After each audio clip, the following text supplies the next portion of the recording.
যাও তুমি বাজারে নিয়ে আমি রান্না করবো পাখি।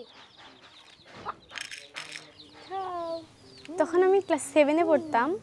স্কুল থেকে বাসায় আসার পরে দেখছি যে অনেক লোক। বোন বলছে যে তোর বিয়ে হবে, পাত্রপক্ষ আসছে, সামনে মাসে তোর বিয়েটা হয়ে যাবে। আমার তো 12 বছর বয়সে বিয়ে দিচ্ছে আমার বাপে। বেশিরভাগ মেয়েদের বিয়ে হয় 14-15।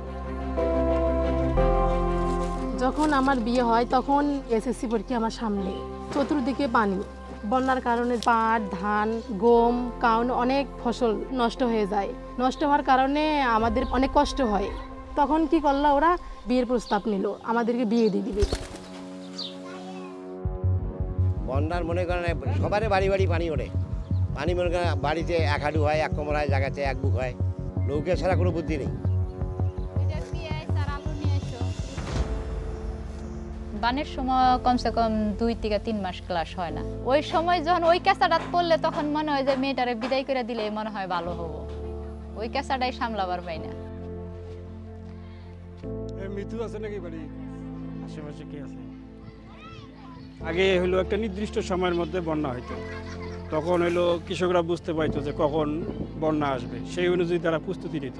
এখন হলো আবহাওয়া পরিবর্তন হয়ে গেছে, এই কারণে হুটহাট করে যখন তখন বন্যা আসতেছে। এই অঞ্চলের জন্য বন্যাটাই হলো বাল্য বিয়ের জন্য মেইন কারণ। আমার যতদূর জানা, আমার বাবা মনে হয় নিজের দারিদ্রতার কারণে আমাকে বিয়ে দিতে চায়। আমি বললাম যে আব্বু আমি বিয়ে করবো না।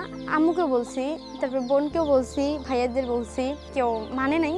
তো ভাবলাম যে কি করব ওই সময় আমাদের স্বপ্ন সারথীর কথা মনে পড়লো।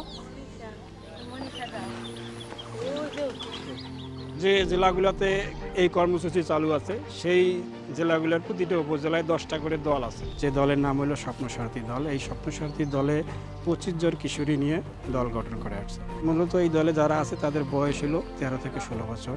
এই দলটার যাতে যে 25টা মেয়ে আছে তাদেরকে আমরা 24টা লাইফ স্কিল সেশন দিই এবং এই সেশনগুলোতে তাদের জীবন সম্পর্কে ধারণা দেওয়া হয়। তাদের লেখাপড়ার লক্ষ্যটা কী, এই লক্ষ্যটা তাদের ভিতরে ঢুকিয়ে দেওয়া হয় এবং অভিভাবক যারা আছে, বাবা মা, তাদেরকে নিয়ে আমরা মিটিং করি। পাশাপাশি গ্রামের কিছু লোক আছে যারা বাল্যবিয়ে বন্ধে ভূমিকা রাখতে পারে, তাদেরকে নিয়ে আমরা মিটিং করি। মূল উদ্দেশ্যটা হলো এলাকায় যেন বাল্যবিয়ে না হয়।